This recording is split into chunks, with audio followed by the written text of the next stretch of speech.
FTX. Imagine if FTX was a person and that was mingling with lots of people, right? And let's say FTX is the most handsome guy in the room. So all the girls wanted to sleep with FTX. All the women, FTX was Magic Johnson. So all the other companies saw this big handsome company, with all this money. The money made FTX beautiful, and they said, "Oh, I want to get next to that. I want to sleep with that." Right? And FTX was sleeping with everybody. FTX was making investments in companies. FTX was loaning money to companies. FTX was borrowing money from companies. FTX was doing a whole lot of financial mingling. And as a result of that, the financial contagion took place. Professor Andrew Caroli, who I've spoken about before, he was my chair by dissertation committee when I was at Ohio State. He talks about how you can become financially contagious just like you could become contagious with COVID or anything else. So the financial contagion from FTX was pretty massive because FTX was a super spreader, and in addition to being a super spreader, they interacted with lots of companies because lots of companies wanted to be connected to FTX. It's almost like when Donald Trump, got COVID. That was a big deal because Trump is shaking tons of people's hands and going in lots of spaces, and people are just kind of letting him in. So a lot of companies were infected by FTX. They were infected by the FTX financial STD. Now, think about it like this. Remember when Magic Johnson, made his horrible announcement way back in the day? Some of y'all might not be old enough to remember it, but I remember it very clearly. And then he went on national TV and he talked about all the sex he was having, how sexually irresponsible he was, how he was having threesomes and foursomes, and for all we know, he could have been sleeping with men. Nobody knows. Like nobody. I'm not judging. It's just is what it is, right? Well, what people didn't think about was that means Magic wasn't the only person who got infected. There were a lot of people that got infected, and then those people infected other people. So the CDC, if you're looking at these models, remember a lot of financial models on how money grows actually come from biology because money grows like a virus, literally. So these models that the CDC might use to explain how a disease spreads and how fast it can spread. Um, these are the models that we did in finance, and I'm sitting there thinking the models are going through my head, and I'm thinking, whoo, you probably infected a ton of people. So FTX is the Magic Johnson of the crypto space. FTX infected lots of people, and those people infected lots of people. So you have a nasty virus all throughout the crypto space. And here's the other thing too. Here's the last piece. This is the last important piece. Now let me ask y'all this: if somebody was a person who was directly or indirectly infected by Magic Johnson, do you think that they're going to go out and tell the world that they got infected? I'll wait. You think they're going to go make an announcement? You think they're going to go and just go on TV and say, "Yeah, he got me too. I went to the doctor. I'm going down." What do you think? You think people are going to tell everybody? No, no. Why? Why? Well, because you announce like you got this thing, then people are not going to want to be around you. You lose access to almost pretty much nearly all forms of human contact for the rest of your life. A lot of people are going to be very quiet about that, right? So the same thing is true with financial institutions. Many of the institutions that were financially infected by FTX's financial STD are not going to tell you anything until they're in the hospital about to die. And that would be bankruptcy court. They do not tell you. Notice when companies go bankrupt, they don't tell you until after it's already happened. If you go back a week earlier and you listen to what they were saying about their company, what are they saying? They're saying, "Oh, everything's fine. We have a couple problems. Everything's okay." Blah, blah. When really behind the scenes are like, "Holy crap! If people get word that we're a little sick, they're going to stay away from us, which is going to make things even worse." And that's interesting because that's kind of the what happened with FTX. I mean, part of what led to the implosion of FTX was a run on the bank that was caused by the CEO of Binance. They call him CZ. He's a Chinese guy. I don't know his full. I can't say his full name, but it was caused by him getting people to openly question whether or not FTX was financially secure. Had he never done that, then what would have happened is all that stuff would have been beneath the surface. But even more deeply, Sam Bankman-Fried, because international regulations are so murky, was actually engaged, from what I understand, in the illegal act of taking customer deposits and putting that toward, his speculation. That's like, you loan somebody money. You loan somebody money, and they tell you that it's safe, and that yet they took your money and they went to the casino with it, but you never agreed to that, right? So ultimately, this is complex, and this is, in my view, why uh, I would not make any new investments in any crypto exchange, especially if it is especially if it's not regulated in the United States. I just wouldn't do it. I think Coinbase is cool, but Coinbase is exposed. If you look at Coinbase stock, they're getting hit pretty hard right now. I see it as a buying opportunity, honestly. I like Coinbase. I am a massive investor in Coinbase. I probably have as I probably have an amount of money invested in Coinbase that comes close to matching the value of our house. I love that company a lot, because I think there's a lot of long-term potential, and I'm making those massive investments because I believe that um, that once this is done, once the dust settles, once regulations become clearer, the congressional hearings happen, Bankman-Fried gets locked up, and all this other stuff, I believe crypto is going to do okay. Now the downside, because remember, Bitcoin has maintained its value pretty well during all this. I mean, remember Bitcoin dropped from 65,000 down to 17 or whatever it is. But Bitcoin at 17,000 would have been unheard of a few years ago. Go back to 2016, get in your time machine and go back to talk to the people in 2016 and say, hey, Bitcoin's going to be at 17,000 in 2022. That's pretty bad. They would be like, oh my God, 17,000. They would run out and buy as much as they could, because at that time, Bitcoin was just a few $100. So there is a lot there. Jamie Dimon hates crypto. Jamie Dimon is the CEO of JP Morgan Chase. He hates crypto. He compares crypto to pet rocks. I think that there's a political agenda, though, behind that. I think that he sees that crypto is a threat to traditional banking. He acknowledges that the blockchain technology is extraordinary, but I also think that there is some inherent value from the ownership of cryptocurrency that will emerge over time. So I honestly took Jamie Dimon's comments with a big grain of salt, and I was like, whatever, man. He doesn't have any interest, in my view, whatsoever, in seeing crypto explode and do well. It just doesn't make any sense. All right, so let's see here. All right, so let me look at some more of your questions here. All right. Marcus says, I've had quite a few shares of Sirius XM. I am reading about a combination of Sirius and Live Liberty Nation. I'm having trouble making sense of it. My question is simple. Are they merging? Should I hold or sell? Okay, let me take a look at Sirius XM stock for you. Let me see here. Would I buy Sirius XM stock? Sirius XM stock. Okay, it's garbage. It's been getting hit pretty hard. But not so terribly. I mean, it's down by about 2.5% in the past year, which actually isn't as terrible as the rest of the market. So let me just change my word. And I say garbage, I don't actually mean that entirely.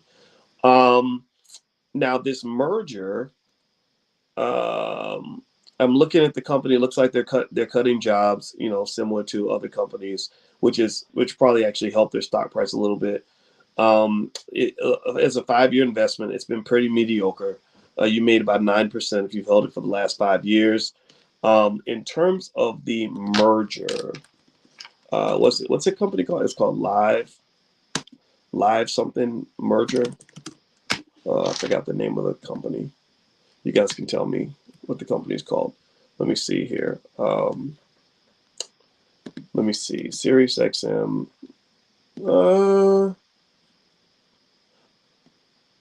Okay, I know they talked about merging with Live Nation. What was it called? It was Live something. It wasn't Live Nation though.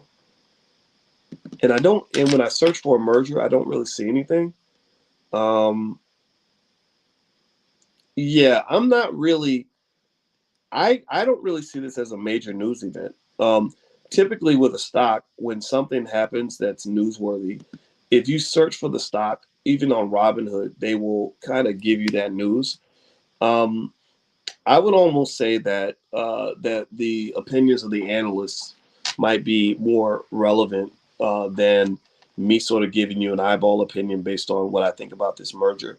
It looks like the stock is not delisted; it's still up there, and so maybe they're acquiring this other company. Um, Acquisitions tend to be impounded the stock price pretty quickly. So once the announcement is made, the market just looks at the acquisition. They say, okay, is this going to make the company better or make it worse? And and really, truth be told, I know I was kind of hard on Sirius stock in the beginning of the conversation, but it hasn't actually done that bad compared to the rest of the market. Now, Citigroup doesn't think that the stock is a good buy, and they just downgraded their recommendation on the stock. They've actually downgraded it to a sell. So if you care about what Citigroup thinks, then there you go. But one of the things about stocks like Sirius or really any other stock is, generally speaking, I think some general rules about investing can be beneficial to you. Like, I don't tend to buy stock when the market's having kind of a down cycle. There's two factors that can move a stock price. There's what is called systematic risk, and then there's what is called idiosyncratic risk. So systematic risk is economy wide, market wide. It's like if it rains and then everybody gets wet. Idiosyncratic is specific information related to that specific company. Systematic risk is pretty powerful. It's pretty powerful. And that gives you an opportunity if you're able to identify good companies from bad ones. That's why, being in this class is beneficial to you. That's why financial literacy is beneficial, because some companies get their price dropped. Like, the market itself will go down, and then you'll see maybe Apple stock go down. But Apple's a good company. Apple was just as good today as it was yesterday. So Apple's kind of being pulled down by the entire economy. So that might be a good time to jump into Apple. So what I tend to do is I look for days on day. I just pretty much do the opposite of what everybody else kind of does. When the market's doing really bad, that's when I buy as much as possible. When the market's doing really well, that's when I'm selling as much as possible. So for example, a lot of you that are in the Prime program, where all we do is sell stock options to generate income, um, I sell a lot of stuff, and when the market is down, I'm buying like crazy. When the market is up, I'm selling like crazy. I'm selling my options, and then I'm also buying puts, which is another bearish strategy. I become a bear when everyone else is a bull. I become a bull when everyone else is a bear, because the goal with investing is you do not want to move in sync with the rest of the world. You want to be a step ahead of the rest of the world.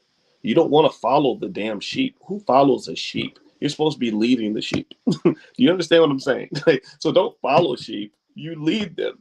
So that means that whatever the market's about to do tomorrow, I was doing that yesterday. So the market, if everybody's going to be selling tomorrow, then I was selling yesterday, right? If everybody's going to be buying tomorrow, I bought it yesterday.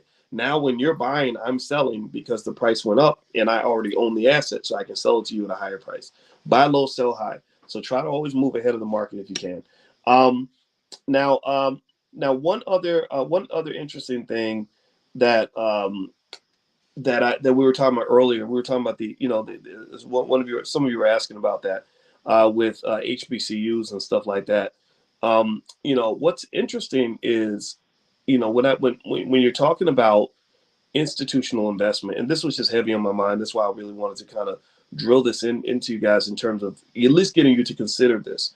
Is that when we dissect, and remember, in the Black Business School, we are the world's leading experts when it comes to Black wealth, because that's all we do. We have really great researchers that dig into this thing, and not just wealth, but all the areas that are connected to wealth, like family culture, family structure. With my wife being a relationship therapist, we can directly link broken families to declines in Black wealth. But then also you link it to psychology, and even things like your self-esteem and your self-confidence affect your wealth, because people with high self-confidence and high self-esteem are risk takers. Risk takers tend to have more wealth. Risk takers tend to just go further than people who are afraid to take risks. So Black people, just by nature of the fact that slavery and oppression made us very conservative, we don't take a lot of risks. because a risk has two sides to it. A risk has the upside that all these great things can happen. It has the downside, which is that all these terrible things can happen. So we tend to lean towards seeing the downside, and your family members lean towards seeing the downside. Let me give you an example. Have you ever like wanted to do something risky, like start a business, or quit your job, start a business, or just do something different, from your family members, and had them all kind of surround you like it's an intervention and kind of just say, like, whoa, are you sure? Ooh, that's gonna mess you up. That's a good job. Why would you leave that good job? That's you sure my cousin did the same thing and he lost everything. We do that in a lot of areas. I remember a long time ago, way before I started dating my wife, about 10 years ago, I was dating this nice lady, and I took her to Eastern Europe with me. Michael Eric Dyson was nice enough to give me his speaking engagement. He didn't want to do it, so he called me and said, "Hey, would you take this gig out on this cruise ship, and they're going to Eastern Europe?" I was like, "Yeah, of course, right?" So shout out to Dyson. I appreciated that. So I went I went on this trip, and we went to all these European countries like Russia and Poland and places I would never normally go. Anyway, I when I so the woman that I went with, she was from Mississippi, so she had a lot of very conservative Southern relatives, and we'd been dating not too long, but long enough, maybe about 6 weeks. So she kind of knew me, but didn't know me completely. And but she told her family, like, hey, Boyce he asked me if I want to go with him to Eastern Europe, and it was interesting to see how much fear there was, and it wasn't just fear. I mean, part of it I can understand, like, okay, you're going with this guy, this guy might do anything to you, right? But it was like this interesting thing, like it was almost like she was going to Mars or something.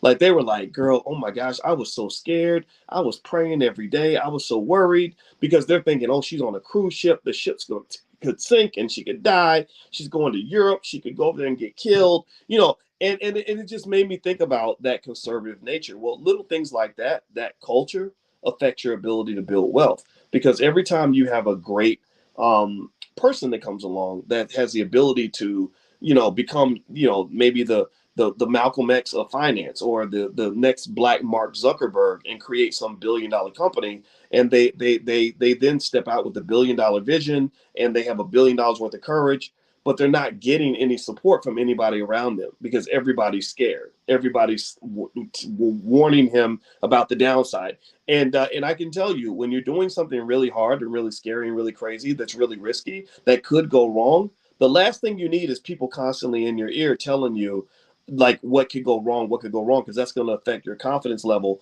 And then after that, if it does go wrong, which it very well could, they're going to stand around and say, I told you so. I told you not to take that chance. I told you not to do that. Believe it or not, in financial theory, there's actually a ton of research on this. One guy that was on my dissertation committee named David Hirschleifer studied that. He studied what is called the herding effect, in terms of how people move like sheep. They move in herds when it comes to investing, and not just financial investing, but how you invest your life, choices you make in every area of relationships, everything else. So basically what he said is that people will follow the crowd even if they know the crowd is wrong, because the risk and the penalty of not following the crowd and having it not work out is just way too high. Even CEOs do this. Even CEOs, Harvard educated CEOs do this. They'll see that the crowd is making the wrong move, but they'll just do what the crowd is doing, because here's the thing. If you follow the crowd and the crowd fails, then nobody's going to really give you a hard time. They're going to say, yeah, well, of course you got it wrong. Everybody got it wrong, right? So you're kind of, misery loves company. You're in the company of misery. So people are not going to really fault you for, for making the same mistake as everybody else.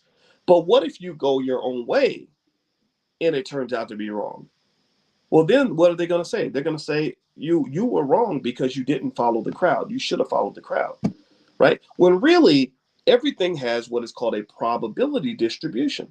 No matter what you do, there's, if you have a 70% chance of success, there's still that 30% chance that it doesn't work out. That doesn't mean that you necessarily made the wrong decision. That just means it didn't work out. You made a decision that worked for you based on your goals, your philosophy, and it just didn't work out, right? And that's okay. And I would encourage you to kind of try to adopt that perspective. Okay, you quit your job, you go start a business, you're invested like crazy in building your own your own institution for your family, and it doesn't work out. That doesn't mean that it was doomed to fail. That just means that maybe for all you know, you could have had an 80% chance of success, and you just landed in the wrong 20%. That's okay. It's so this conservative nature, it dampens black wealth. It dampens possibility, because what that conservatism does is, by and acting on fear, it keeps you from doing the things that actually lead to those, what they call long tail possibilities. You don't have the chance to do a lot of great things because you don't take those chances. The only areas where we risk it all is, all with all the little black boys who risk it all to become basketball and football players. They sacrifice and bet their whole life, and they give up everything else they could possibly be doing so they can become the next LeBron James. So what happens is, you have a couple of them that do get the chance to play in the NBA, and then the other 99% of them that just end up with nothing, right? So that's a scenario where confidence actually works against you, right? So it's really a matter of kind of saying this, like, what if you had that same level of confidence, but instead of all of our kids trying to become NBA players, maybe we have that same confidence and try to get all of our kids to become amazing entrepreneurs that can build multi-million-dollar companies. Well, if you count the number of professional athletes on one side and the number of millionaires on the other side, it's no comparison. There are thousands and thousands and thousands of millionaires out here. There's only a couple hundred NBA players. I don't know exactly what the number is. Maybe it's 200 or 300, right? But there's thousands and thousands and thousands of millionaires that you'll never know anything about. It's very easy to become a millionaire in America if you plan ahead, if you make those investments. So ultimately, I encourage you to sort of address some of these things, because that culture, it kills your wealth, it kills your institutions. It starting with the family, just the family alone, just literally things like trauma that affect how we relate to each other, that make men scared to date women and women scared to date black men. It causes issues in your family development process, which ultimately spills over into your wealth building process, because a group can always build more wealth than an individual. So everybody's trying to do everything by themselves. Also, everyone's afraid to take too many risks. Also, everybody's thinking short term instead of long term.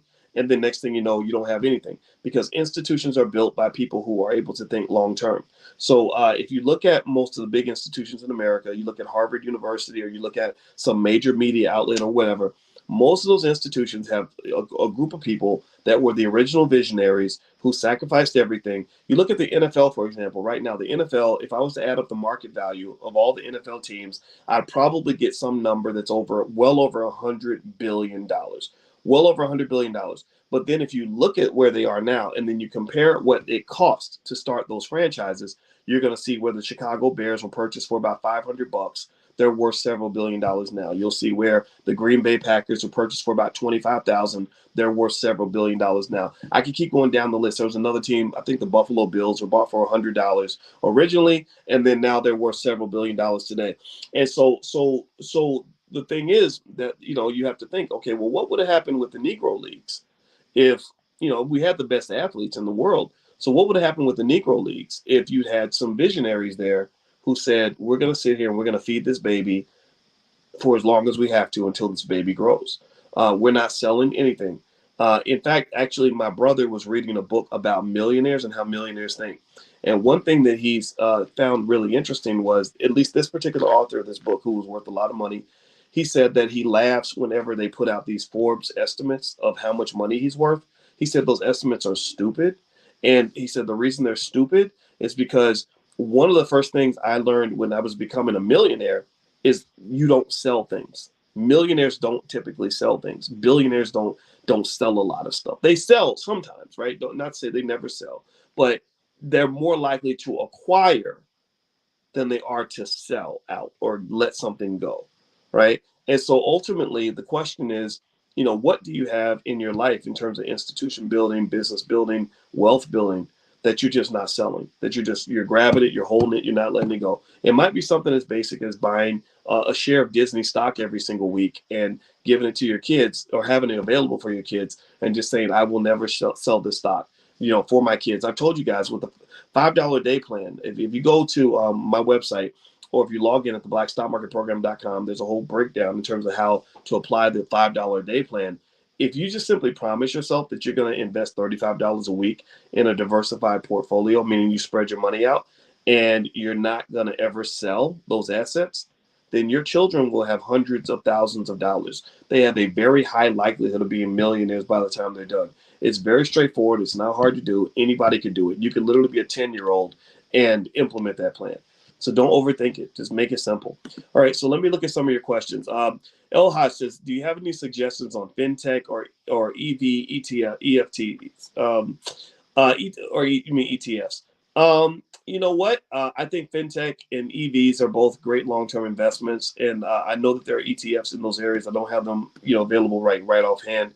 But if you log in at the blackstockmarketprogram.com and look under what Dr. Boyce is buying, I just yesterday listed some stocks for you guys. So just log in at the blackstockmarketprogram.com, look under what Dr. Boyce is buying, and there's a list of 5 stocks that I liked for this week. I invested in some of them. The thing that makes me so mad is that I found so many interesting things to invest in, and sometimes your money's just already allocated. So I love invest. I buy stock the way Zsa Zsa Gabor used to buy shoes. I just want to own a piece of everything, because from what I understand about wealth, the more you own, the better chance you have of being wealthy. So I would, teach your kids to be greedy in that regard. Like, you want to gobble stuff up, you want to acquire assets. That's what wealthy people do.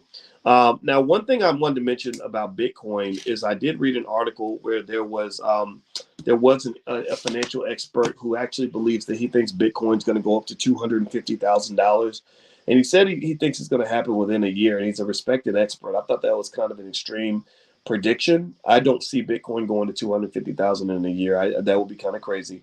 But I've heard several experts like Kathy Wood and others talk about Bitcoin going up into the several $100,000 by the end of the decade. So I don't know if that's going to happen or not, but I don't want to miss out on that. I want you to just kind of imagine going back to 2015, which wasn't that long ago, and think about all the things you would have invested in back in 2015 that have blown up now. Warren Buffett made a big chunk of his money from investing in Apple stock, and he didn't invest in Apple like 2 decades ago. He invested in Apple like 2016. In 2016, everybody knew Apple was an amazing company, so it wasn't like it was some sort of revolutionary investment or radical investment. He just consistently put a ton of money into Apple, and that became one of his best investments. And that's just 2016. Imagine the stuff he's been investing in since the 80s. Rarick says, do you think we're going to have a recession? How long do you think it'll last? I think we're going to have a recession, but it's really the good news is that it appears that it's not going to be as radical as people think. It doesn't look like it's going to be crippling or last forever. The Federal Reserve is the big game in town. That's what's moving your market prices right now. So next week on December 13th, you're going to see the release of CPI data. That's going to create or deny what some believe could be what they call a last grasp rally. A lot of people, there are some experts who believe that before the end of the year, the stock market could have one more big surge. But the person who made that prediction actually also said that he believes that once earnings reports start to get to weaken as a result of all the Fed rate hiking, that's when you're going to start seeing prices go down. So he believes we're going to hit new lows in 2023. So be ready for that. So it's really tough. I mean, if you listen to the different experts and analysts, the predictions are all over the place. So I don't think it's a matter of listening to what 1 or 2 people say. It's a matter of just taking in all the information and all the possibilities of all the things that can happen. So what I've been doing is I have a lot of put options, in important investments, especially the riskier ones and stuff like that. In the Prime program, we always talk about buying your puts before you start making your income. But then also I have my launching pads, right? Like, I buy things that are either long-term investments, or I buy things that if they do well, it could lead to a lot of income and stuff like that. So it's really a matter of sort of picking 2 or 3 possibilities and trying to see if you can prepare for 2 or 3 different possibilities instead of leveraging everything on just one. Also, if you happen to be one of those people that has put a ton of money into crypto and stuff like that, just back away from all that stuff. I mean, I assume you already have, But I saw people when Bitcoin was doing really well. I saw NFL players getting their whole salary in Bitcoin and all this foolishness. That was silly, man. There's no reason to take that sort of dramatic risk. I think you should dabble in crypto, but I don't think you should put everything in crypto. What is CPI? CPI is the Consumer Price Index. That is inflation. That is the inflation report. Rarick says, what industry do you think the recession is going to hurt the most? I'm going to guess, real estate and technology has been hit pretty hard because technology is highly leveraged and contains a lot of growth companies that maybe have big market share but weren't profitable. The companies that tend to do best during recessions are companies that have cash flow. So because cash flow keeps you safe when times get hard or banks stop loaning money, things like that. Couple more questions to see. How do you evaluate a good company to invest in? That's a good question, Rarick. I use a lot of techniques, just because I've learned a lot of stuff over the years. But actually, I did actually do a weekend intensive where I actually broke down an 11-step process of 11 questions you can ask yourself before you decide whether or not to buy a stock. And I think the URL was thedrboycemethod.com, the drboycemethod.com. Let me make sure the URL still works. But yeah, if you go to the drboycemethod.com, I just decided to call it the Dr. Boyce Method because I actually formalized an 11-step process. So you can just take a look at that and decide if that works for you. And it'll kind of help you decide what to add to your portfolio. Investing is not really a one-size-fits-all kind of thing. It's really one of those things where it just kind of depends on what you're trying to do. Next, after a good employment report, what's causing the market to fall? Actually, Valerie, that's a great question. The market is falling after a good employment report mainly because good news is bad news. And basically, whenever they find out that the economy is strong, that makes them nervous because that means the Fed is going to keep on increasing interest rates. Because the Fed is only going to pivot and stop increasing interest rates. Remember, they're increasing interest rates to slow the economy down so they can bring inflation down. That's how you do it. They're dampening demand for various products, which should reduce the price. So whenever good news comes out, there's a good chance the market will go down because they'll say, dang, now the Fed's going to keep on increasing interest rates. So that's kind of what you got to pay attention to. All right. Let's see. Someone says, if you had 13K, what investment vehicle would you invest in? I think like some of the, was SPY, the S&P 500 ETF, something that's diversified. And then also, just make sure you don't put your money. I wouldn't put that if that's my last 13,000. I wouldn't put it in any kind of illiquid investment. That's why you got to be careful about investments like investing in your cousin's liquor store and all that, because you put that cash in, you may never get that cash back out. And liquidity is really important. Liquidity is the accessibility of cash. Can you get cash? Can you stay liquid? And so if I put my money, and believe me, I've learned the hard way. I put my money into investments that were not liquid. It was years before I could access my money again. And you don't have to do that in order to make a profit. The stock market is nice because it does have that liquidity where you can go and sell some stock whenever you need some cash. That was why the whole Prime program was created, because I realized so many of you were looking for ways to generate income from your stocks without having to sell them. So drboyceprime.com is the URL you can take a look at, drboyceprime.com. All right, Otis says, how can I combine my Black Money 102 with my Prime courses as a set? Otis, talk to the support team at the Black Business School. We have a great support team. Email support@theblackbusinessschool.com. That's support@theblackbusinessschool.com. If you ever have any questions, we have an excellent support team that's always waiting to make sure you're taken care of. All right, last question. Do you have the same confidence in Twitter as you have in Tesla? You know what? I do have the same confidence that I have in Twitter that I have in Tesla, but I don't have a lot of confidence in Tesla or Twitter. But I like Tesla and Twitter because I like Elon Musk. I think Elon Musk is really smart. I'm looking forward to seeing if Elon Musk can actually get us to Mars. I think he's made great progress getting there. I think on the downside, though, is Elon Musk is one person and he works really, really hard. So if Elon Musk ends up dying or something, then Tesla stock is going to plummet because they have a lot of what is called key man risk.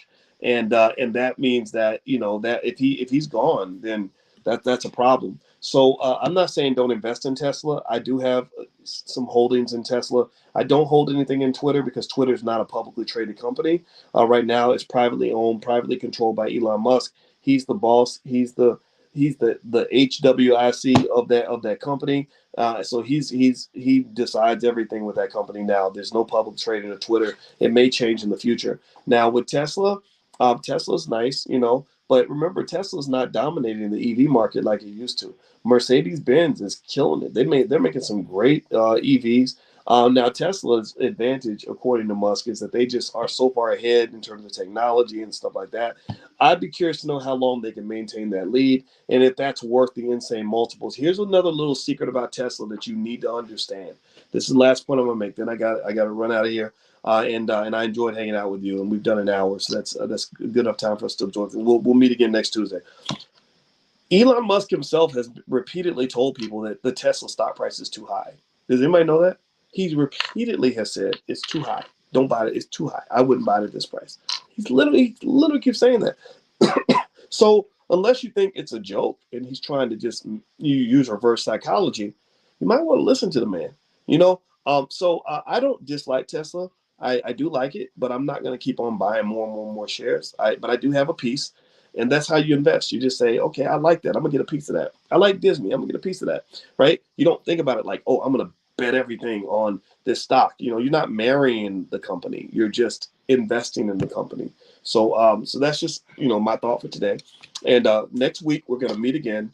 And we meet every Tuesday at 11 a.m. Eastern. If you want to see the recordings of all the lectures that I've done over the years, you can literally go back probably 5 years and check out every single lecture we've done. So if you want to sit and listen to me all day long, what you can do is you can play the videos, speed them up so that it just kind of you get through the content faster. And if you just sit there and you just listen to these lectures over and over and over again, you're gonna be super smart when it comes to investing. I don't like bragging, but I'm really good at this. This is my thing.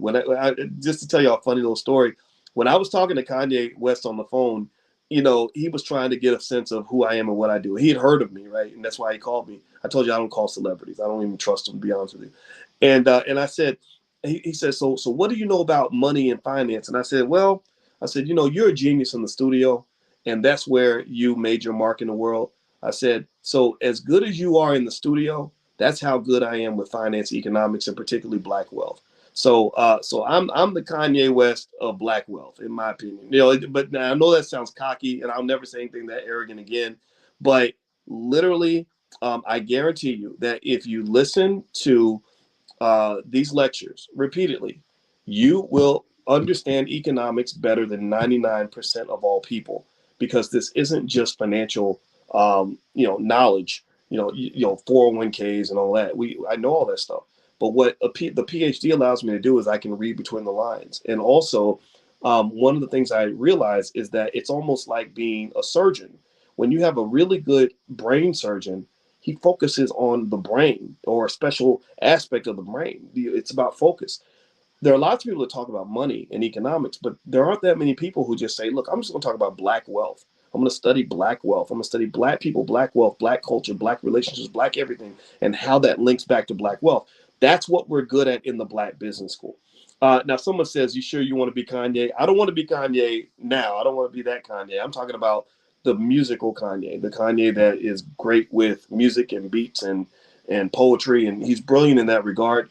And so ultimately, that's my goal. My goal is to be the best I can for you, and I think that we're doing that. I'm really proud of what we're doing in the Black Business School with literally no government funding, no corporate sponsorship.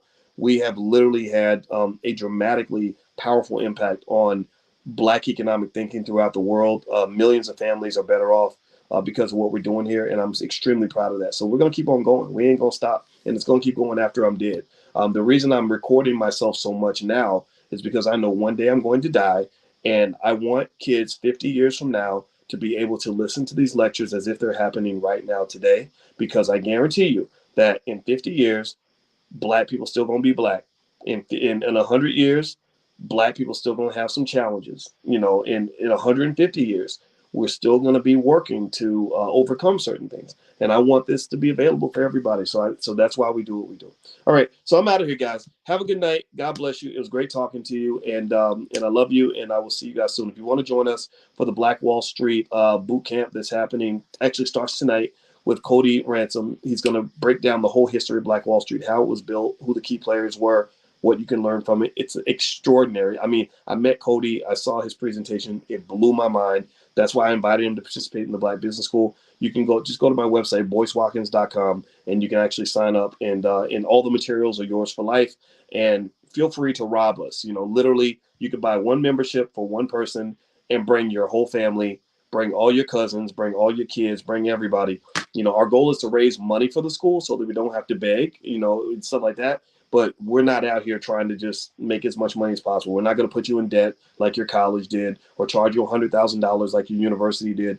We charge a fair price so we can hire our staff, so we can do our best to serve the community in the area of Black wealth. In fact, in my view, this is how HBCUs should be structured. HBCUs should be structured where they operate on leaner budgets, where they have independent economic mechanisms, and they produce entrepreneurs who can then come back and become supporters and donors to the school. That will make HBCU strong. You can't just keep producing employees, because you see what that has gotten you. It's gotten you nowhere. So anyway, that's my rant for today. I'm gonna get out of here, guys. God bless you. I'll see you soon, and I'll see you next Tuesday, 11 a.m. Take care. Bye bye.